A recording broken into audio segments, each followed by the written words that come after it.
Good morning, good afternoon, or good evening, everybody, depending, of course, on where you're currently located. And greetings from the US capital, Washington, D.C. My name's Arne Kurtz, and I'm the co-coordinator of research on interdisciplinary global studies, or short RIGS, along with my dear colleague, Tim Gorb.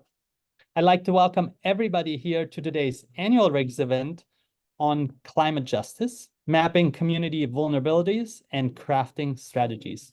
For those who don't know RIGS, it's a faculty-driven initiative based on a fluid network of scholars here at Montclair State University that hail from a variety of disciplines and fields.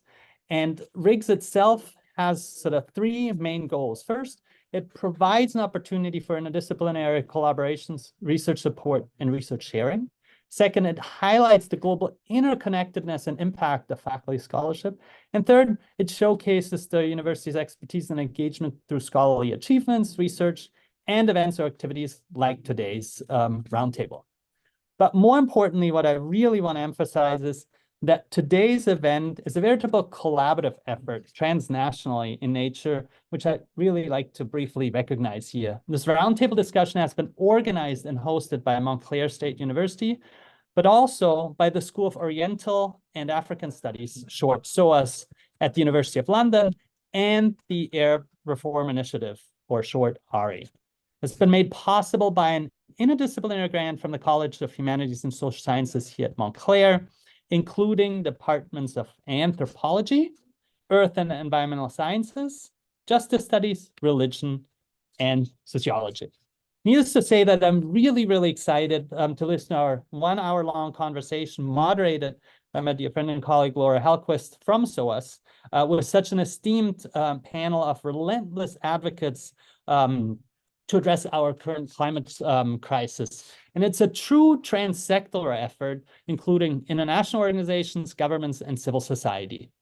Whether it's recent reports that global heating is occurring at a much faster pace than previously anticipated, or reports that government authorities are aiming to hold big oil companies responsible for the impacts on our society and the climate. The recent example of Vermont, or the state of Vermont here, is key, or whether it's the alarming lack of environmental education in our school systems. These are all trends that are a timely reminder that today's event is really important to raise public awareness, to sustain the sense of urgency, and really fuel and foster meaningful conversations around these issues that certainly go beyond the roundtable today. Last but not least, before I pass the virtual mic to Laura and her esteemed panel, and she can kick off our discussion, I'd really like us to take a moment to acknowledge the land we stand, or rather sit on right now, given our transnational meeting across different world regions and my current fellowship at the Library of Congress. I really would like to do this in the name of all Native Americans and indigenous communities, not only here in the United States, but across the globe. So thank you so much for your attention, and I open the floor to Laura and our panelists. Thank you very much, Arnold. I'm delighted to welcome you to today's virtual roundtable discussion on a very pressing issue. So the impacts of climate change, with a focus on marginalized communities in the global South. We thank you all for joining us today. Today, we gather to engage in a vital global dialogue about the complex challenges posed by climate change. This discussion aims not just to highlight these challenges, but also to explore viable pathways for climate adaptation and mitigation. Our focus will particularly be on how climate change exacerbates vulnerabilities amongst the most marginalized groups, including women and youth in impoverished regions. This dialogue is very crucial. It connects the dots between climate change and social justice, bringing to light the disproportionate impacts on communities in the global South. By understanding these impacts through the lens of social development, we can better appreciate how deeply climate change is intertwined with global inequalities and how the ongoing efforts to achieve sustainable development goals. So I'm joined today from SOAS University of London. So I'm Laura. Then I'm going to do a very, very brief introduction to our panelists, but obviously today I wish that our panelists themselves get to speak more than I do. And I will be afterwards giving the platform to them. So first, we have Serene from the Arab Reform Initiative. She's currently tuning in from Lebanon, and she's an accomplished leader in the field of environmental policy and management. And with her extensive background in research and strategic planning, Serene's insights will enrich our discussions today. Then we have Milenia Jacqueline, and she is a prominent feminist activist and policy development strategist who is a champion for sexual reproductive health rights, especially for girls and women with disabilities. A nationally recognized leader in gender and development, her work supports inclusive and sustainable practices across communities. And she's coming in from Kenya. Then we have Samara Mortada, and she's a fervent feminist, activist, and expert from Bangladesh. Samara is not only a key figure in movements such as Rage Against Rape, but also actively works towards gender equality through various innovative platforms. Last but not least, we have Caroline, and she is from Kenya, and she's a commissioner at the National Gender and Equality Commission in Kenya. She brings extensive experience in gender equality, social inclusion, and community-focused climate adaptation strategies. So now I would wish that our panelists gave a very, very brief introduction to themselves and obviously their expertise and their work. So we could start with Samara, if that's okay. Thank you very much. Hi, thank you so much. My name is Samara. I'm currently working with UN Women. I am looking at partnerships and coordination. One of my main portfolios is also working on the care economy.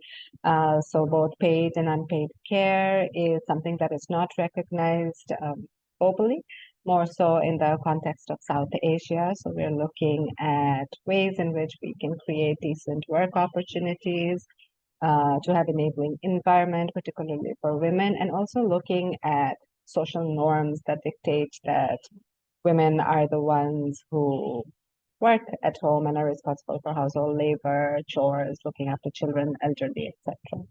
Apart from that, I am also the coordinator of an organization called Bunmishika, which is a feminist organization based in Dhaka in Bangladesh. And through that, what we aim to do is unlearn gender as we understand it. That is our tagline, and that is our main.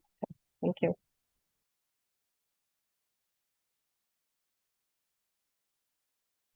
Laura, you're muted.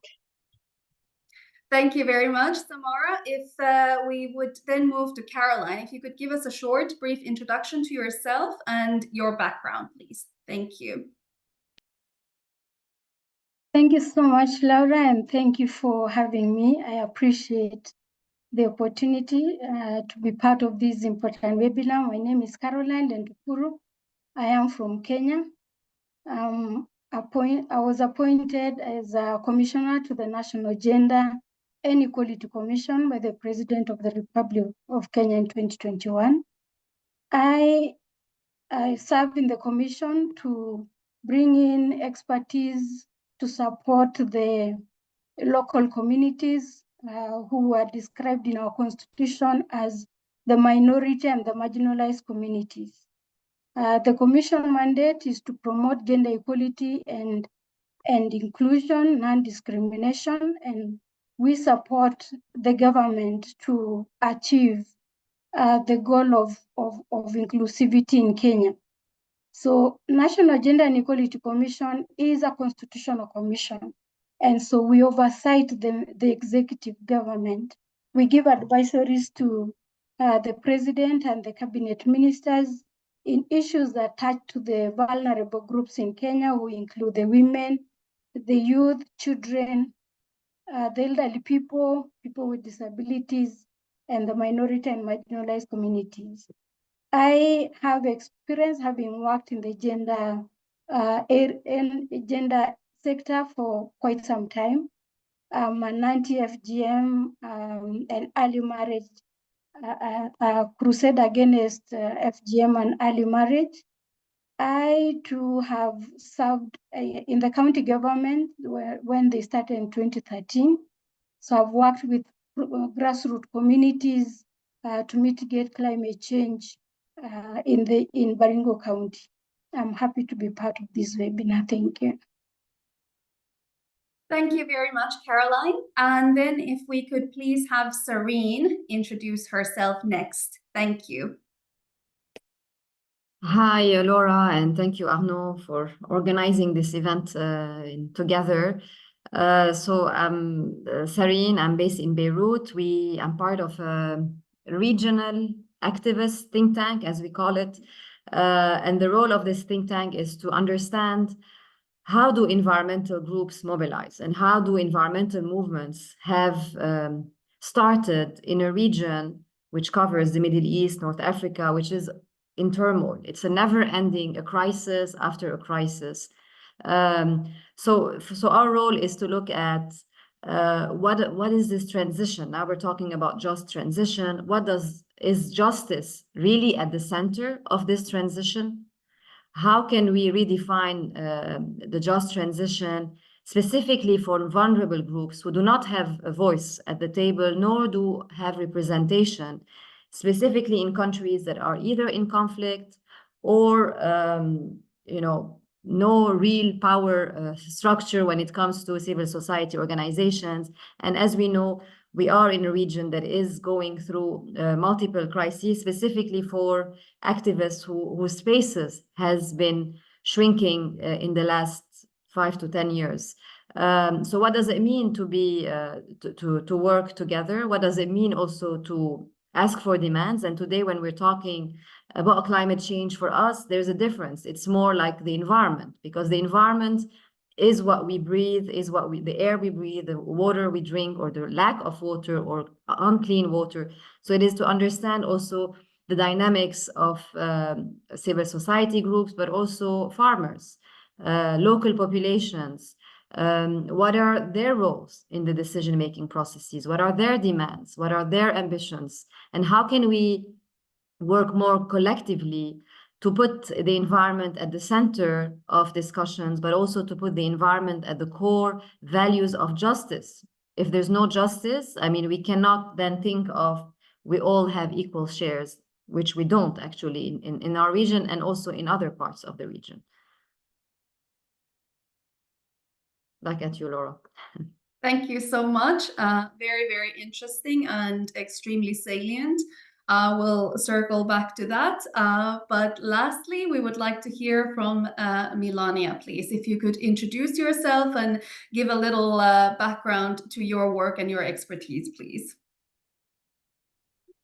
Thank you so much, Laura. And thank you so much, my panelists who have been before me. My name is Melania Jackie. I work with the Kenya Female Advisory Organization. Kenya Female is a gender concern organization, and a governmental organization based in Kenya, but in the western part of Kenya. We believe so much in gender equality and equity. I've been in the space of feminist work ever since 2011. I've worked on inclusivity. I've worked in looking at how do we engage on policy development, how do we work on advocacy and governance issues, and more especially on holding our leaders accountable at different levels. I've worked on budget advocacy to seeing that budgets are being implemented, are being put in place to work for the people and to the people. I've been in this space where we talk about inclusion of the LGBTI community at different levels, because at times we leave them out because we feel that there's no need of inclusivity. So I've been in this space where I also talk about sexual reproductive health right for all, regardless of our sexual orientation or gender identity.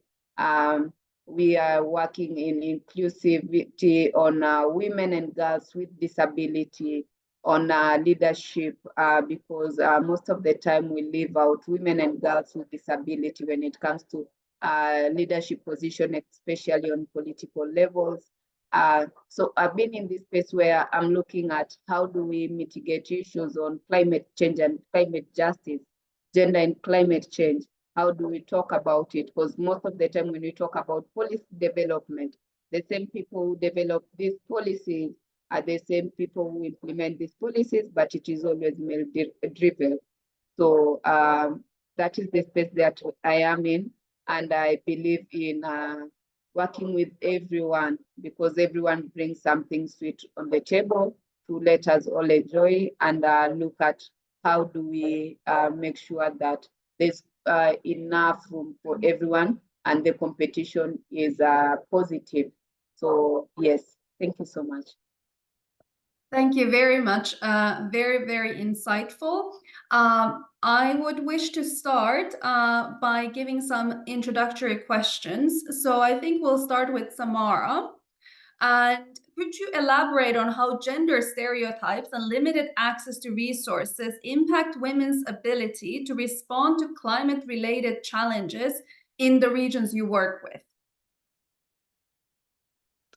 Thank you. Thank you so much. So I would say most of my experience has been working in Asia, particularly more so in Bangladesh, where I'm from.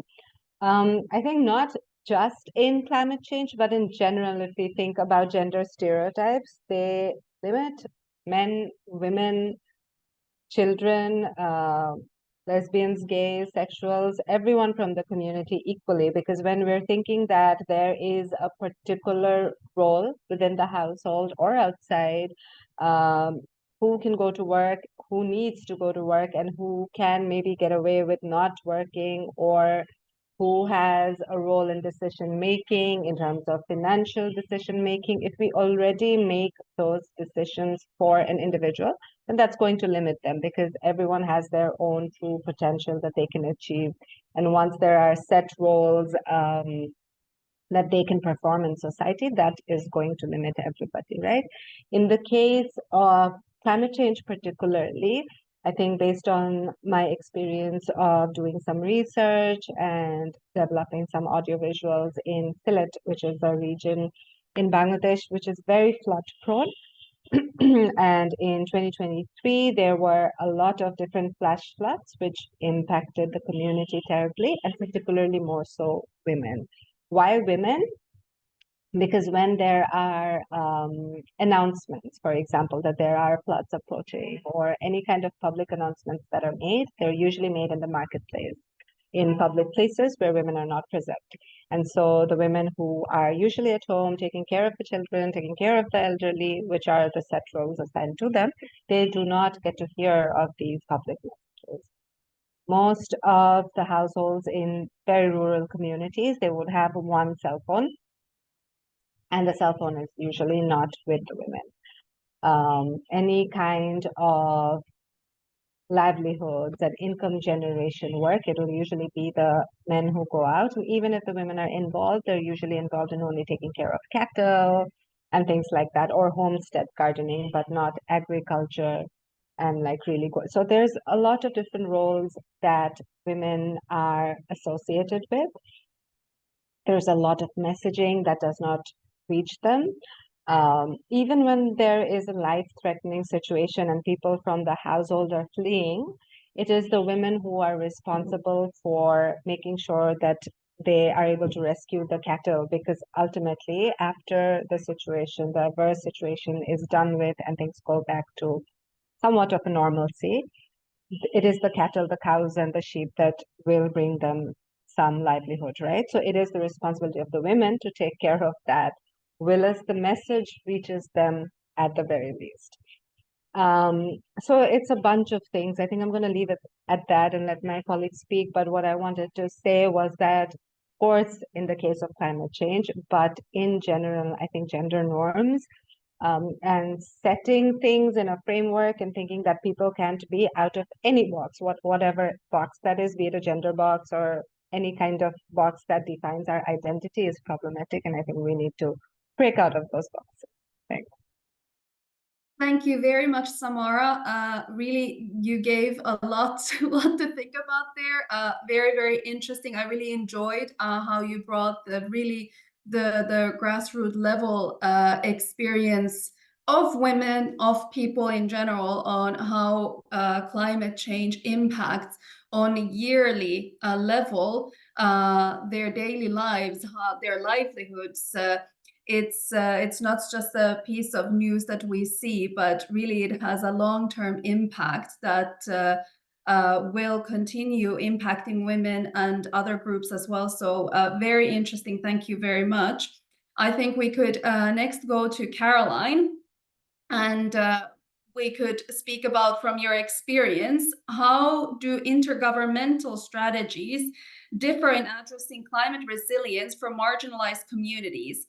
And what gaps do you see in the current policies at this very moment? Thank you so much, Laura. Indeed, I'll talk from the experience of Kenya, that Kenya has got two levels of government. We have the national government, which is mandated to develop policies, and the county governments, who are 47 of them, who implement policies besides developing their own.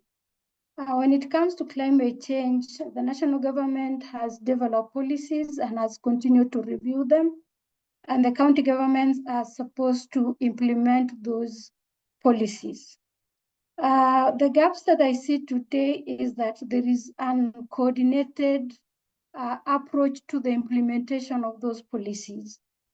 This is because one county may be way advanced in implementing, for example, the aspects of adaptation to climate change, whereas others may be lagging behind.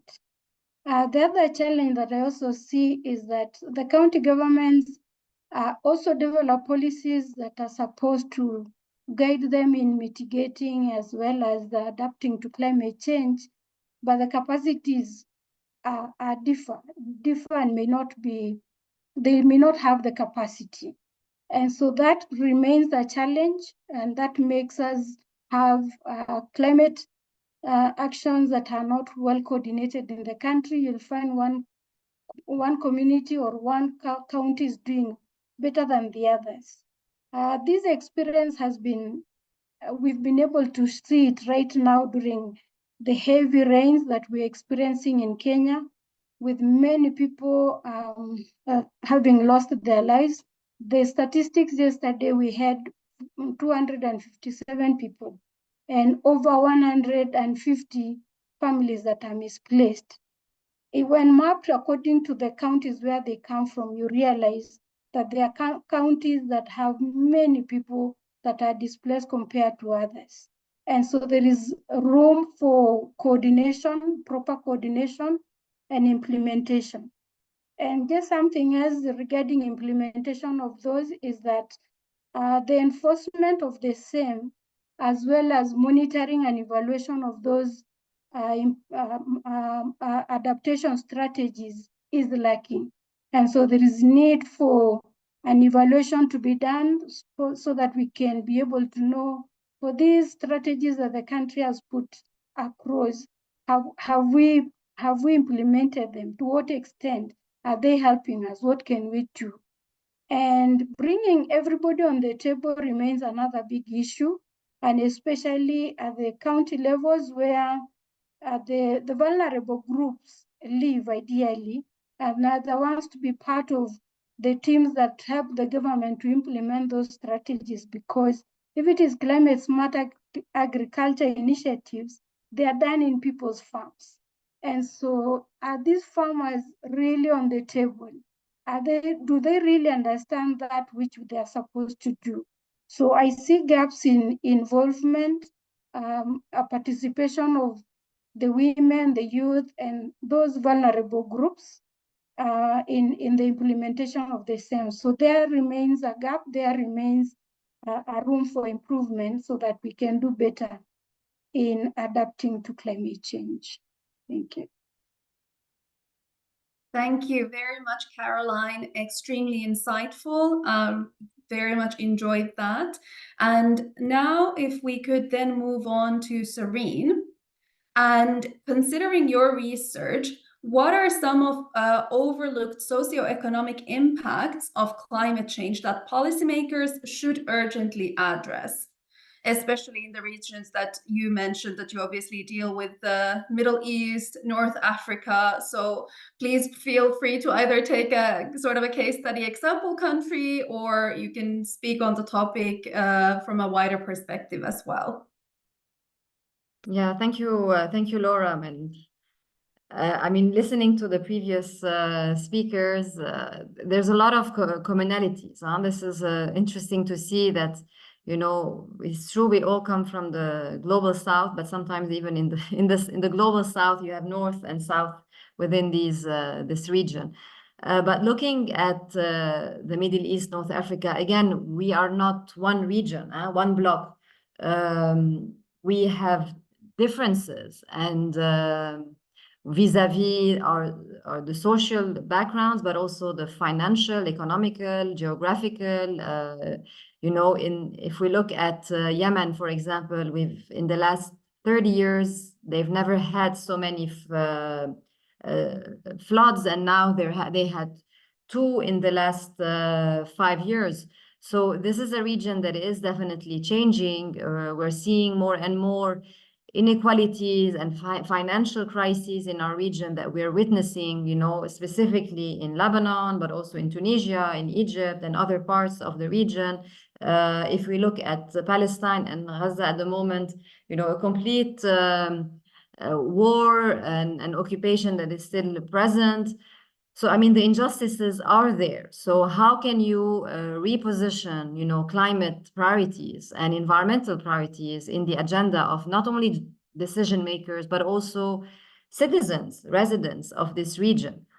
But people are much more aware than in the past, because we are witnessing droughts. We are witnessing our water being polluted. We are witnessing our lands being more degraded, but also we're witnessing our pollution. Air pollution is present. Just to give you a couple of examples, in Lebanon today, the cases of cancer have increased because specifically, you know, even breast cancer, because of air pollution. And this air pollution is coming from negligence from the government, because we are heavily dependent on generators. And in a city like Beirut, which is a really small 3-4 streets, you would see more than 200 generators and the exhaust of these generators that we're breathing. So people are becoming more aware, and attention is being for us to push for changes within the system. But the issue is governance. Who is responsible of this? If you talk to, it's not one ministry, it's not the Ministry of Environment, it's not the Ministry of Health, it's not just the Ministry of Energy, but it's a combination of, this is what environment and climate change is, this interdisciplinarity, and we're all responsible for it. But again, in countries where our governments are absent, and or sometimes, you know, lack of governance, or bad governance, I should say, it is private initiatives. And this is for us, you know, where citizens are, or residents are mobilizing or are providing healthcare. So you see more solidarity networks being created, informalities, you know. Caroline has spoken about refugees. I mean, in Lebanon, we have more than 1 million refugees present. So who's supporting these initiatives? It's always, you know, private or, you know, initiatives per se. And the same for other parts of the region. And we're seeing this much more as well, you know, in North Africa. If we look at the garbage crisis in Tunisia, also if we look at the Gulf of Gabes, I know we have some Tunisians watching us. If we look at the Gulf of Gabes, it's a UNESCO heritage place. And actually, if we look, white phosphorus is actually being dispersed into the Gulf of the Gabes, which is causing marine pollution, but it's also causing pollution and health issues for residents across this region. Because why is this the case? We have private companies that are present in our societies. So again, so it's the issue, one, of governance, that this is what we have to put, politics, the politics of environment, where we have to politicize our environmental resources, which are very politicized. But I think the discussion now is being shifted from non-technical. We can't just find technical solutions to our environmental crisis. We know the solutions. We have the solutions.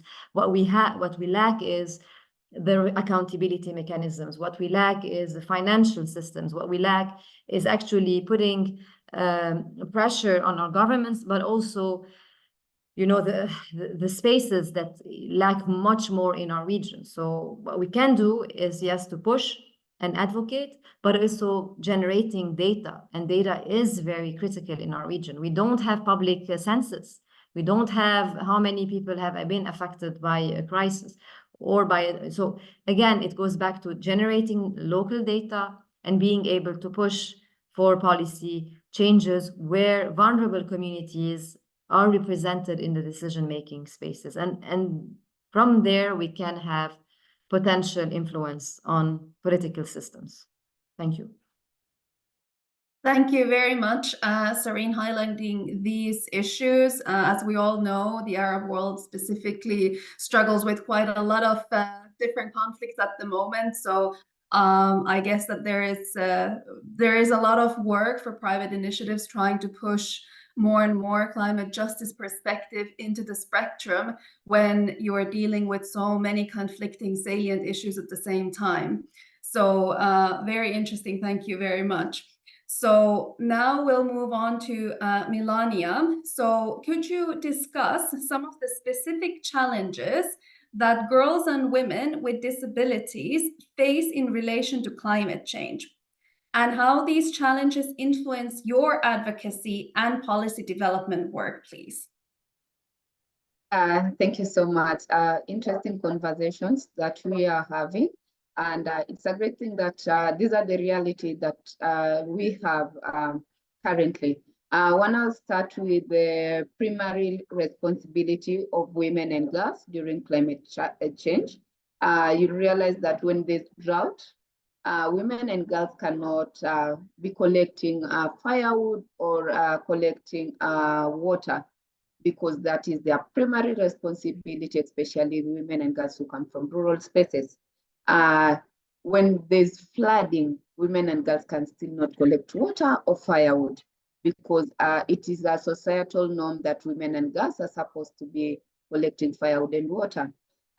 It also shows that during when there's a lot of responsibility, and during maybe flooding, and a recent case is this May, that we've had floodings in Kenya and different parts of Kenya. And you've realized that most women and girls and children have been taken into centers, rescue centers.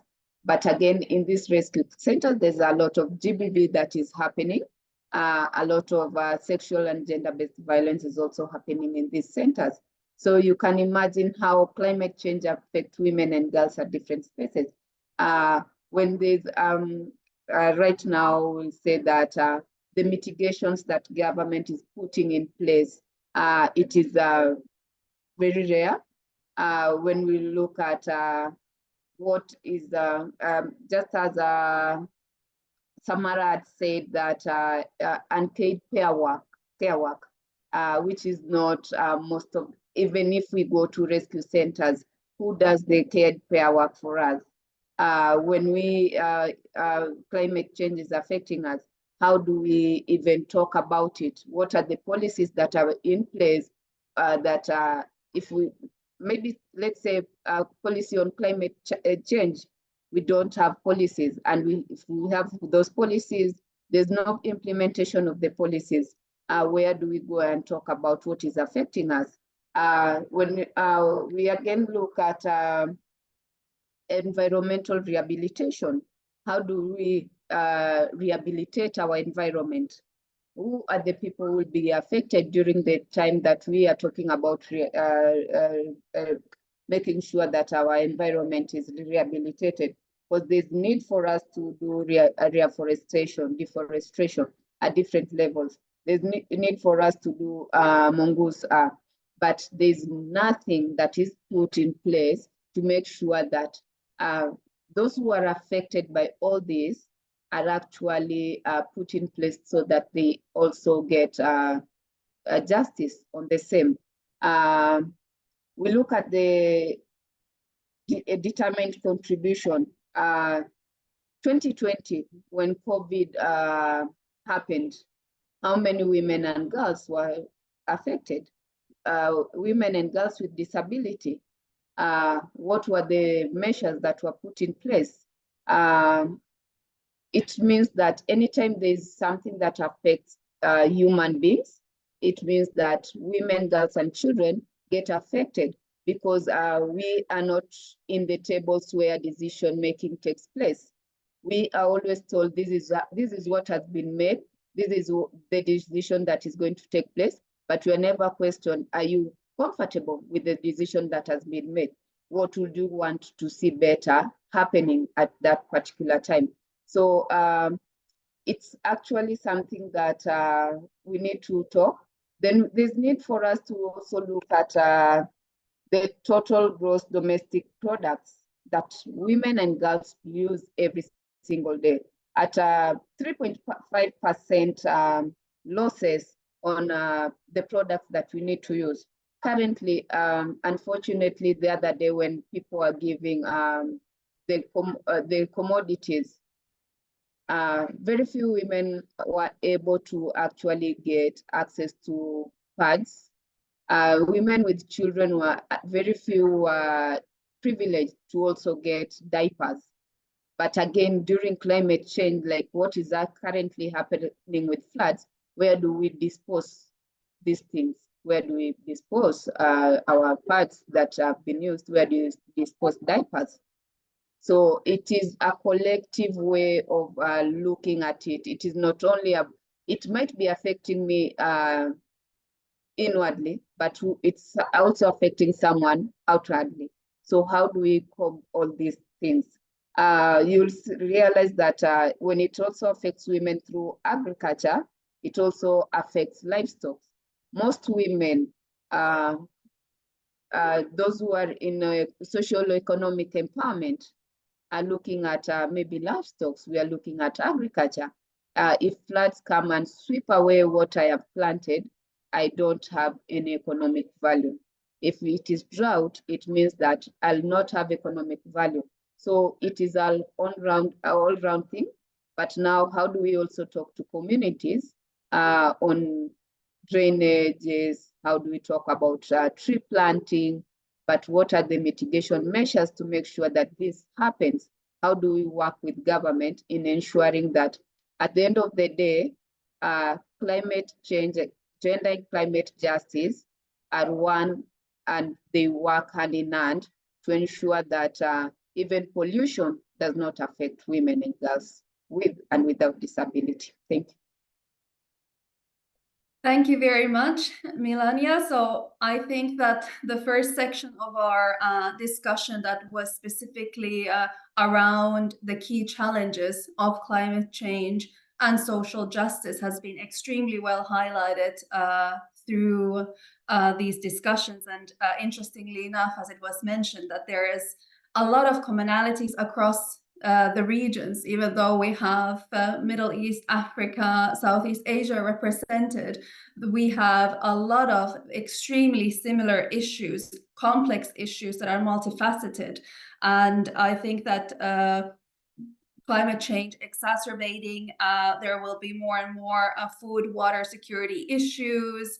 There's a lot of problems with women's decision making. We need more political will to try and push women's roles in society, more awareness to these issues, not only on a general societal level, but also amongst women themselves, that they do have rights and there are policies in place.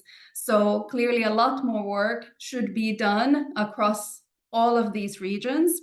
And I think now we could move on to the next phase of our dialogue, which is basically we should look at some of the solutions and best practices.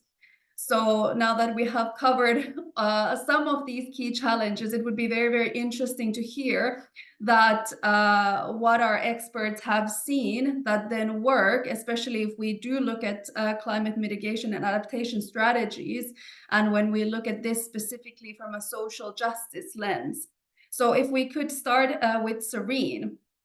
And so, Serene, what role do you see for higher education and think tanks in developing interdisciplinary strategies for climate resilience? Yes, thank you, Laura. I think, well, the solutions are always hard to find, but I think as universities and think tanks, one would be knowledge, generating our own knowledge, our own data, as I was also saying before. Because once you have the knowledge, you can use it to influence policies, but also convey, get the data out there. How many cases have been hospitalized? What are the correlations between health and environmental degradations? Who is being affected and impacted by these climate variations, but also climate crises? So one is generating knowledge, but also localized knowledge, participatory type of knowledge, where local communities have a voice and you're not writing about them, but you're writing with them. This is one. And the second is, how do you convey this knowledge to a global or regional community? Whether it is through awareness and sessions. But I think what matters is the way that the message is also being reached. We're seeing now more coverages, documentaries on mainstream media, but also other types of media, podcasts, and new types of media, the small ones who give you, like, there are several ones in our region. Racif 22, for example, they convey very short messages of the impact of environmental crisis on a specific population with interviews from university professors or a latest study that has been published.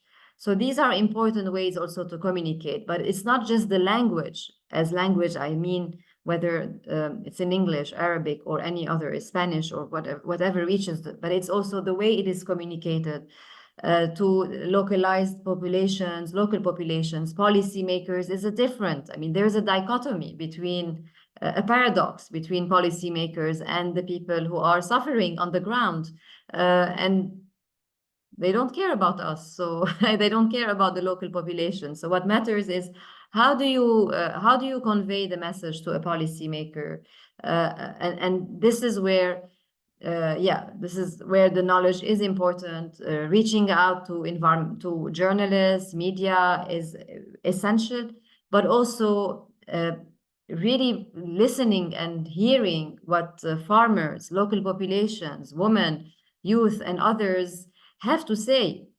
And today, youth, women, we are aware. We have a lot of information, but we need to use it to our advantage.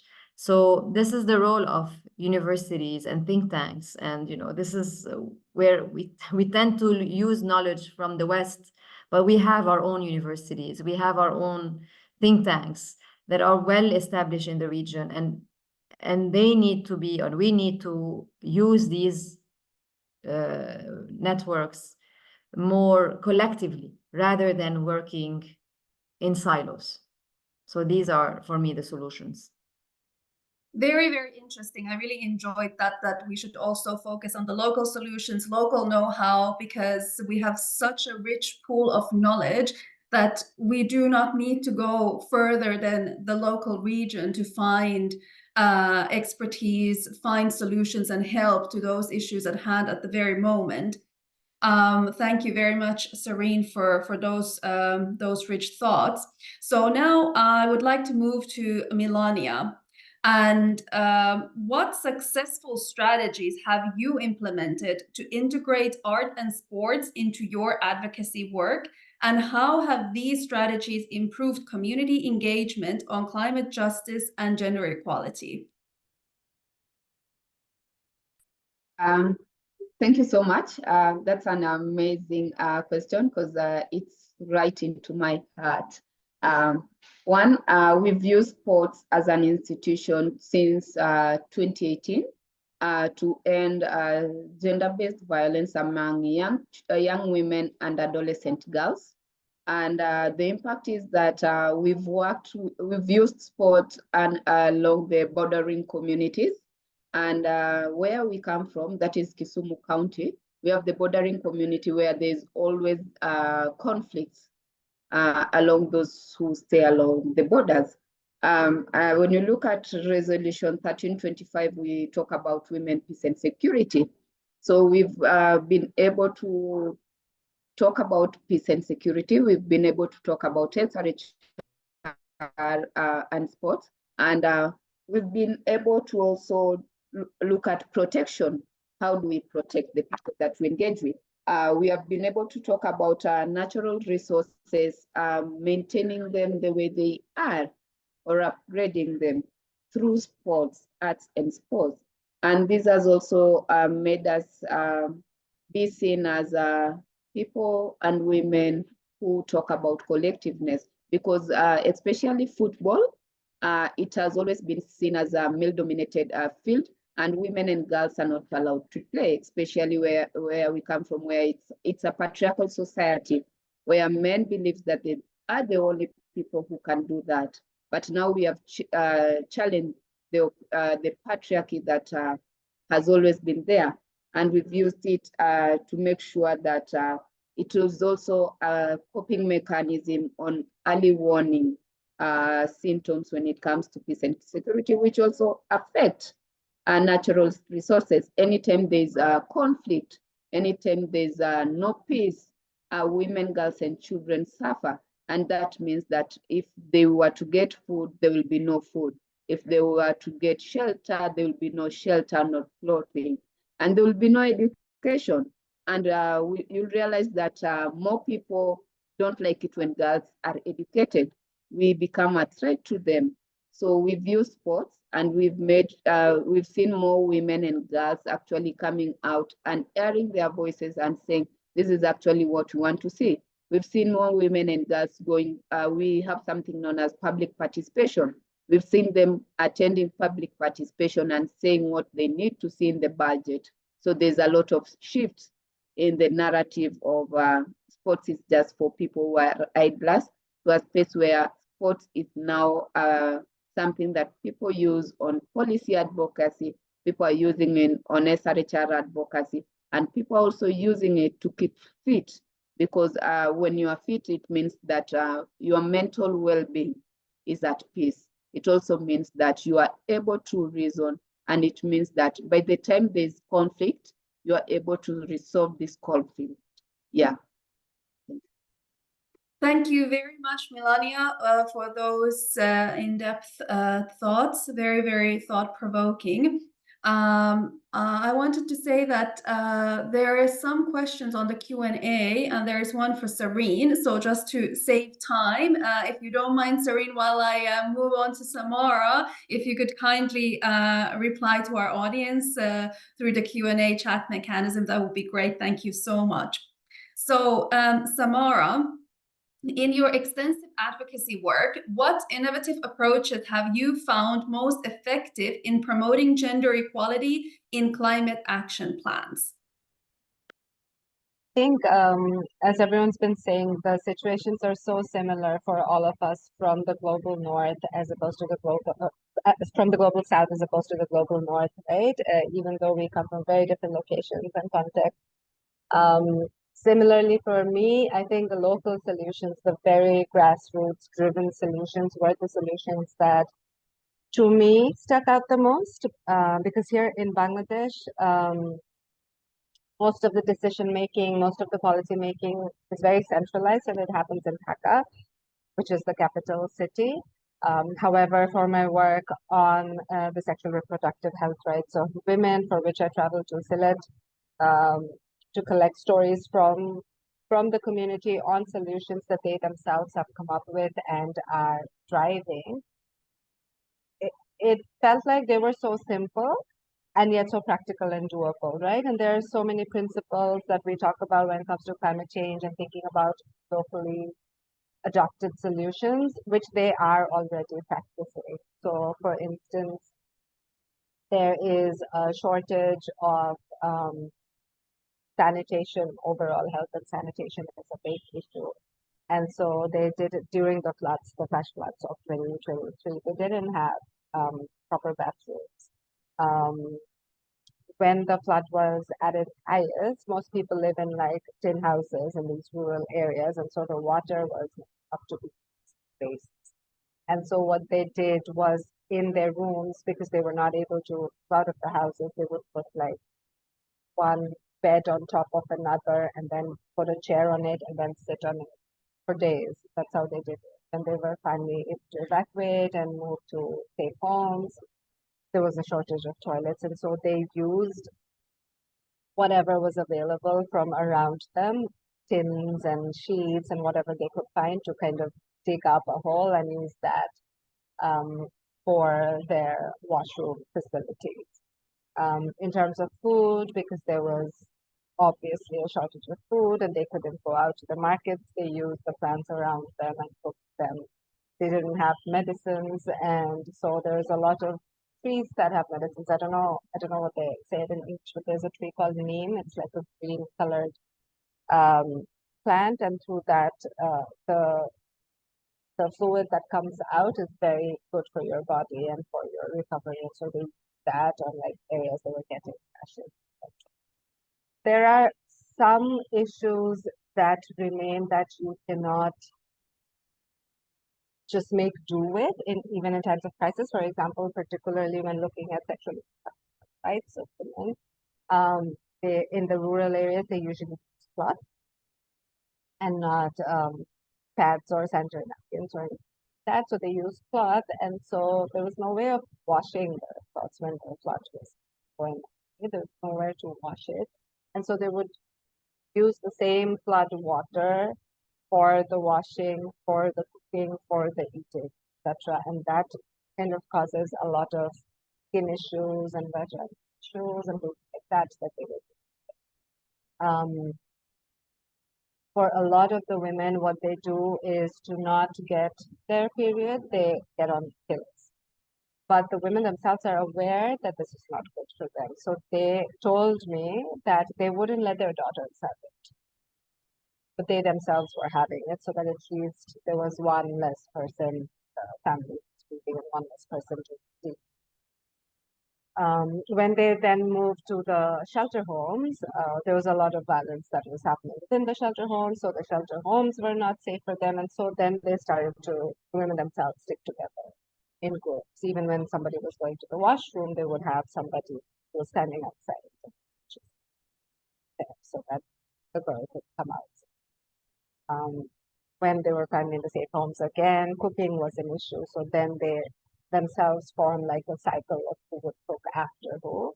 And so these are very small solutions that have a very large scale impact, right? And obviously not everything can be, like, you need science and research for many of the issues, particularly related to water, health, and sanitation, particularly menstrual management and things like that. If there's nowhere to throw your pads or cloths, you're just going to dump it in the water, which is then again being reused.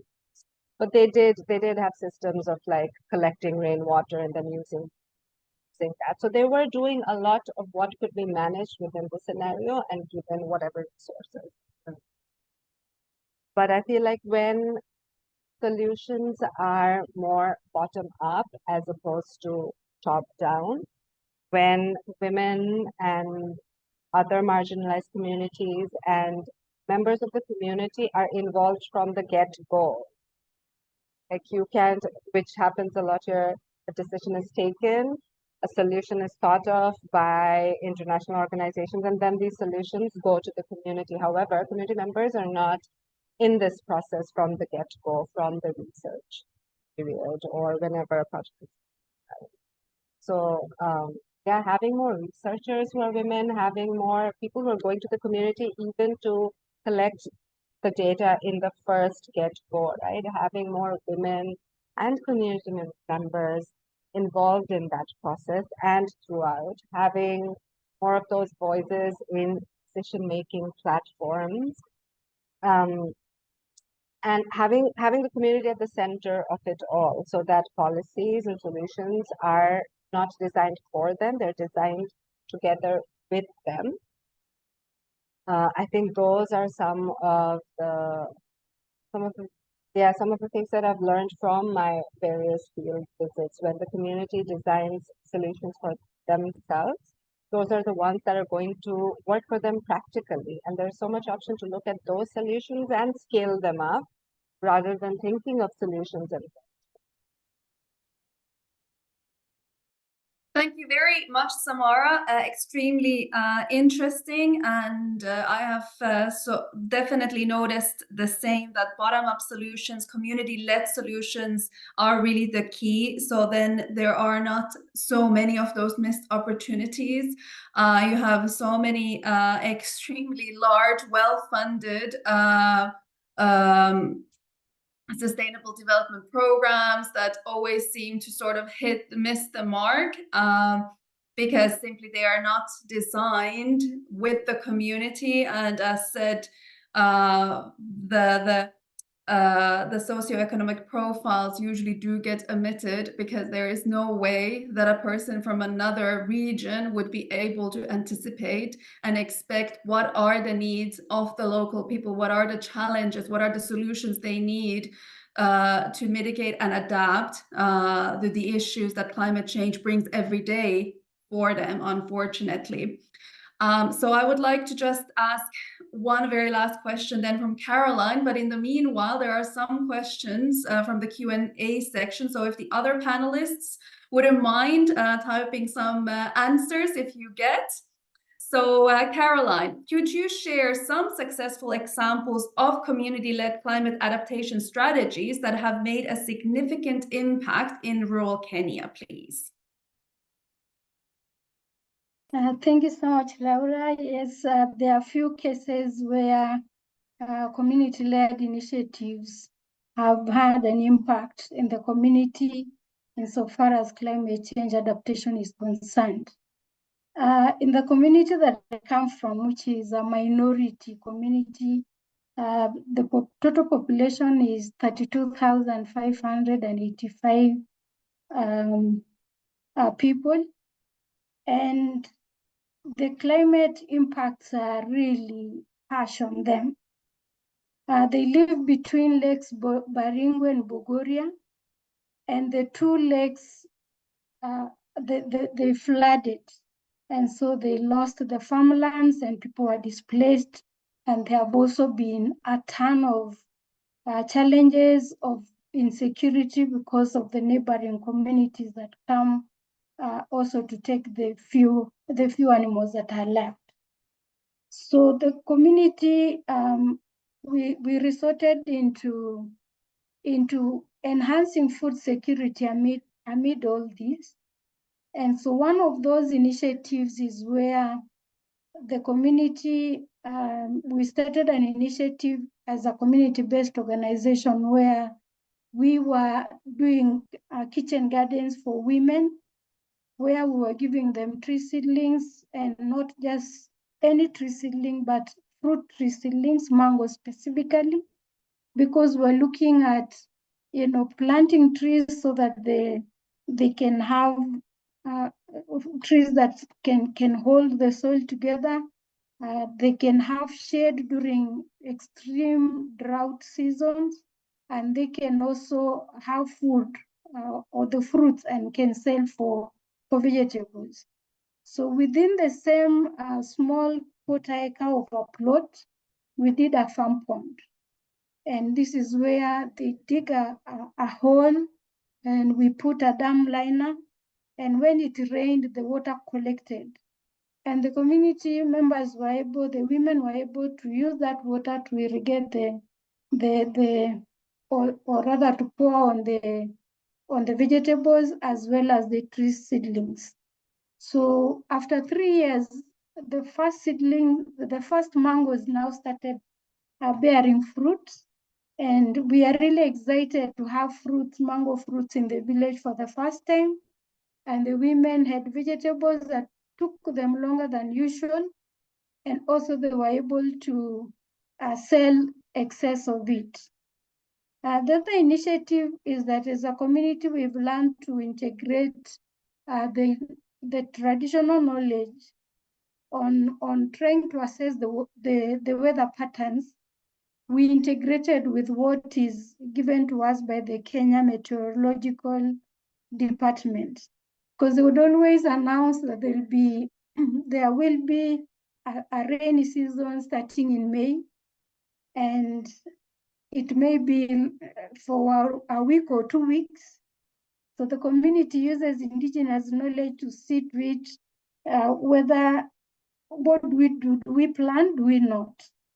So what they use is that they would slaughter goats and read the intestines. There are people who are knowledgeable. They read the intestines of a goat, and they'll be able to tell whether there'll be rain or no enough rain for the crops. And that knowledge therefore helps them to know whether to do crops that take long to harvest or crops that take a shorter season. For these rains that we are now experiencing, they had actually predicted using the traditional knowledge. They slaughtered the cow and were reading the intestine and said they cannot even see our grass-type houses. There will be so much water, and it is going to displace many people. The people will lose homes. And sure enough, it happened. And just as the meteorological Department of Kenya also informed that there will be heavy rains. So the success stories are those ones where you integrate tree planting for food and involve women, and they took good care of it. And I think that's why there was a big success in that project. And also the integration of indigenous knowledge with mainstream, that will help, because the community trusts so much indigenous knowledge. And so because of that, we integrate the modern with the traditional knowledge, and they're able to adapt to the situation. Thank you. Thank you very much, Caroline. So just to take some key points out, it really appears that from all of our speakers today that those community-based initiatives, solutions, traditional knowledge are really the key to try and combat climate change, social injustice, and those gender inequality issues that are so prevalent in today's societies. I think that sometimes the most simple, straightforward, and sometimes also the cheapest solutions seem to be the very best. But before we conclude today's roundtable, I would like each of you to share one actionable insight or commitment you believe is critical for advancing our collective efforts in climate resilience and justice. So how do you envision this action or commitment being implemented in your area of expertise or community? And we could start with Samara, please. I think one thing that I always like to say is that there is a lot of knowledge in the global south, and this kind of knowledge sharing and learning needs to continue. We have a lot to learn from each other and from each other's context, because as we've noticed again and again, even though very different, a lot of our contexts still remain the same. So there's a lot of learning and sharing that we can do within one another that really adds up, and that can really be implemented in the field. I do not actually think that the knowledge needs to be transferred from the north to the south anymore, and the contexts have changed. There are a lot of examples I've read from South American countries where they practice feminist leadership in climate change, and those are examples that can be implemented in Bangladesh that have not been implemented yet. So kind of stories and these kind of examples are archived and available more and more. And if we really document our experiences and put it out there, I feel there's a lot to learn from each other. And actually, practical solutions that we could then take to the communities. Thank you so much, Samara. And Serene, the same question to you as well, please. I don't know, it was a little bit of a lengthy introduction, so if you want me to repeat, please let me know. But otherwise, the floor is yours. I mean, I agree with Samara, and we were talking before. I think knowledge is key. And we can learn from outside as we did today. I mean, from each other's experiences, but also documenting, what worked and what did not work. And we lack documentation. I mean, documentation as what are these stories that we can share with the rest of the world, and how can we amplify also these voices? And maybe an idea would be, how do you create also more synergies between the knowledge communities, think tanks, universities, and those who are being impacted by the changes, whether climate, environment. So, providing knowledge in a non-technical nor too academic way that is actually reachable to a larger community that can use this knowledge in their own networks, and sharing stories. I think we have stories to share, and I think this is very important. Yeah, thank you. Thank you very much. And then I guess we could go to Melania, please. Thank you so much, Laura, and the whole team. Success stories, we are the people who create stories. We are the people who navigate through the stories over the years. So it is important for us to look at what is the population and the environmental impact that climate justice is doing to us, and what is the data. Most of the time we just use a small data, or we exaggerate our data, but there's need for us to have concrete data that can go out there. And just as Serena said, there's need for us to document our stories. Our stories should not be told by other people's, but it should be told by ourselves. Then there's need for us to also have community ownership of anything that we engage in, because I believe in the way we say the world is a global village. Whatever is affecting me in Africa, Kenya, is the same thing that is affecting another woman in the West, in the South, in the North. So when we come together, it means that there's something that we have to do to make sure that it's a collective movement and not an individualistic movement, that the ideas are not ours.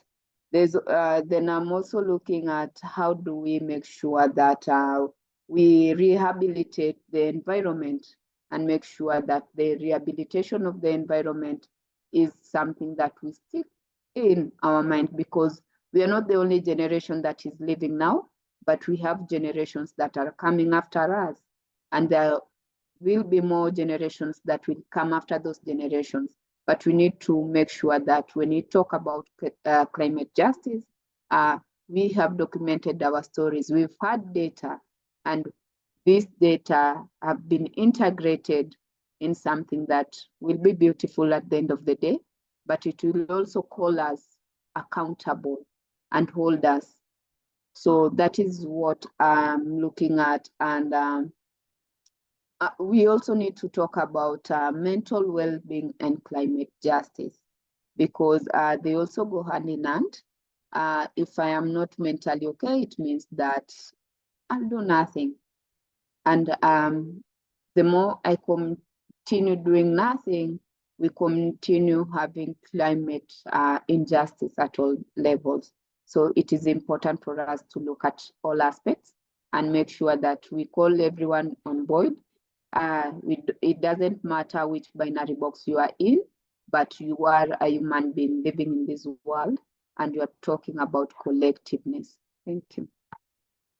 Thank you very much for those extremely insightful words. And now, Caroline, if you could then give us your thoughts and wrap the session up, please. Thank you very much. Thank you. For me, I think we need to continue with such public awareness and engagements. It is a good one. For example, we've learned a lot from our colleagues, Samara and Sarin and Jacqueline, and so such would continue to be good. Secondly, I'm thinking of the need for support probably to governments, especially county governments or developing countries that yet do not have elaborate and especially inclusive policies that take into consideration the needs of the vulnerable communities. Because if decisions are made, policies are drafted and they are not on the table, it will impact on them badly. I see also the need for continuous need for support for women and the vulnerable populations, especially on disaster risk reduction. How can we support them to be able to, so that we can reduce the risks that they get exposed to insofar as climate change impacts are concerned? In order to enhance their voices and their participation, I think it would be important to have women, especially who are affected mostly by climate change, to participate even in where those decisions on what actions to be taken by countries or globally would take place. But then they are disadvantaged because they don't have those negotiation skills.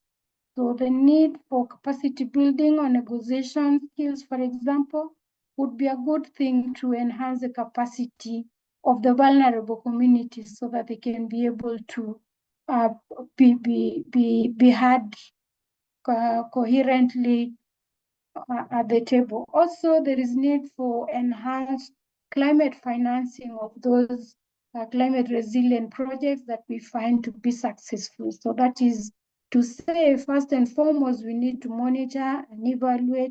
If we find those that have worked and are scalable, then there is need for climate financing on the same. We finance those projects, we showcase them so that many other communities can adopt the same.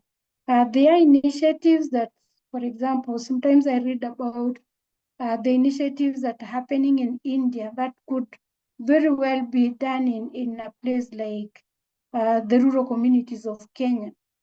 How can those innovations be transferred? So it's another way of looking at it and would help. But otherwise, thank you. I really have enjoyed this webinar. Thank you. Thank you very much, Caroline. And now, as we draw this roundtable to a close, I want to express my gratitude to all of our speakers and participants for their insightful contributions and engaging discussions today. The depth of knowledge and diversity of perspectives shared have not only enriched our understanding, but have also highlighted the urgent need for inclusive and sustainable approaches to climate resilience. We have explored the complex socioeconomic, cultural, and political challenges posed by climate change, especially as they impact vulnerable communities in the global south. Our discussions have spanned from identifying these challenges to sharing innovative solutions and best practices that can be adopted globally. As we conclude, let us carry forward the insights gained and the connections made. Let this roundtable serve as a catalyst for continued collaboration and action. And together, let's commit to enhancing the networks and strategies discussed today, aiming to build a more resilient and just global community in the face of climate change. Thank you, everyone, again for your participation and commitment to climate justice. We look forward to seeing the impact of our collective efforts and to reconvening to share our progress. Thank you very much, and have a good evening, good day, or good morning, wherever you happen to be. Thank you very much. Thank you. Thank you. Thank you.